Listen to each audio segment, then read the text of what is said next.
शहर के कोने में बसा छोटा सा गांव शांतिपुर अपने नाम के अनुसार ही शांत और सरल था।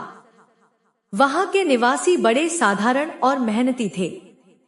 गांव के बाहर एक विशाल पीपल का पेड़ था, जिसके नीचे बैठकर साधु महात्मा ध्यान लगाया करते थे।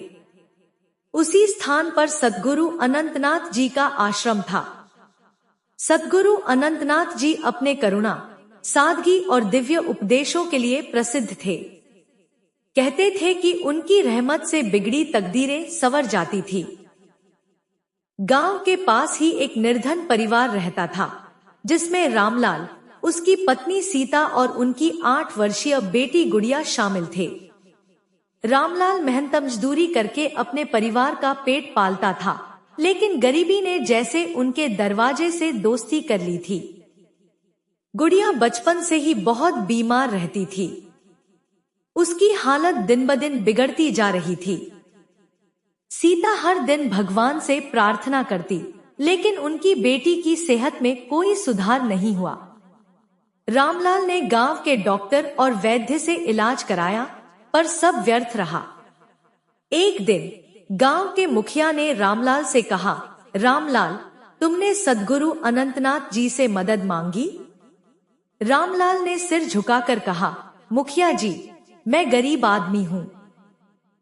सद्गुरु जी जैसे महान आत्मा के पास जाने की हिम्मत नहीं जुटा पाया। मुखिया ने मुस्कुराते हुए कहा, सद्गुरु किसी अमीर गरीब में भेद नहीं करते। वह तो दया और प्रेम के सागर हैं। तुम एक बार उनके आश्रम जाकर प्रार्थना करो। उनकी कृपा से सब कुछ संभव है। रामलाल को यह सुनकर थोड़ी आशा बंधी। अगले दिन सुबह वह सीता और गुड़िया को साथ लेकर आश्रम पहुंचा।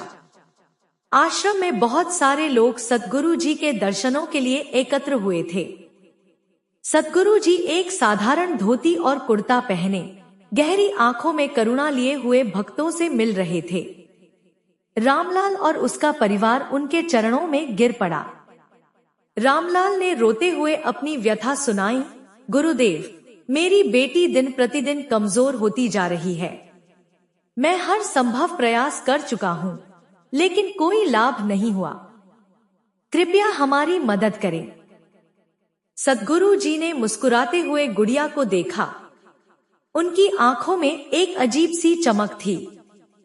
उन्होंने गुड़िया के सिर पर हाथ रखा और कहा, बेटा, चिंता मत करो। भगवान की कृपा से सब ठीक हो जाएगा। विश्वास रखो।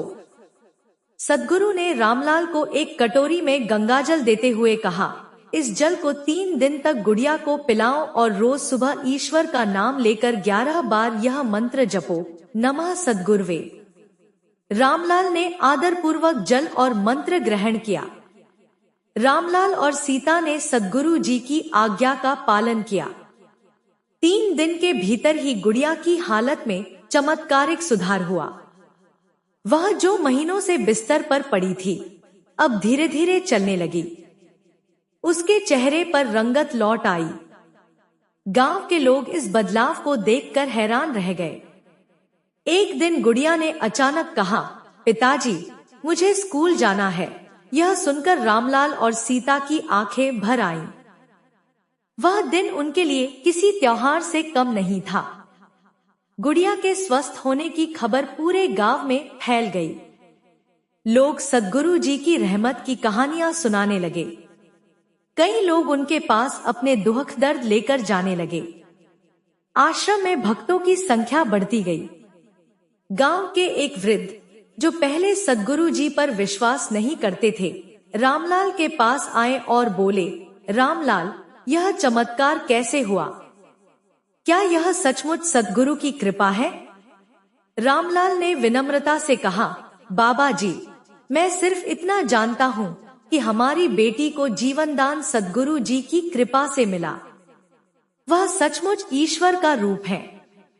कुछ महीनों बाद सद्गुरु जी ने सभी भक्तों को एकत्र किया और एक अंतिम संदेश दिया। उन्होंने कहा, ईश्वर की कृपा हमेशा उन पर होती है जो सच्चे मन से प्रार्थना करते हैं। प्रेम, करुणा और सेवा के मार्ग पर चलो।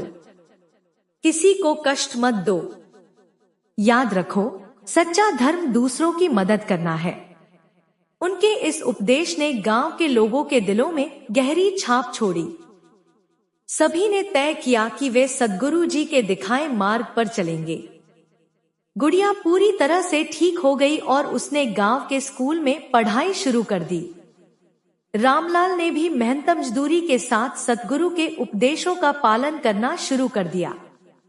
धीरे धीरे शांतिपुर एक आदर्श गांव बन गया, जहां सभी लोग एक दूसरे की मदद करते थे। सद्गुरु की रहमत ने न केवल रामलाल के परिवार को बल्कि पूरे गांव को बदल दिया। यह कहानी आज भी शांतिपुर में सुनाई जाती है, जहां लोग सद्गुरु की शिक्षाओं के अनुसार जीवन जीते हैं।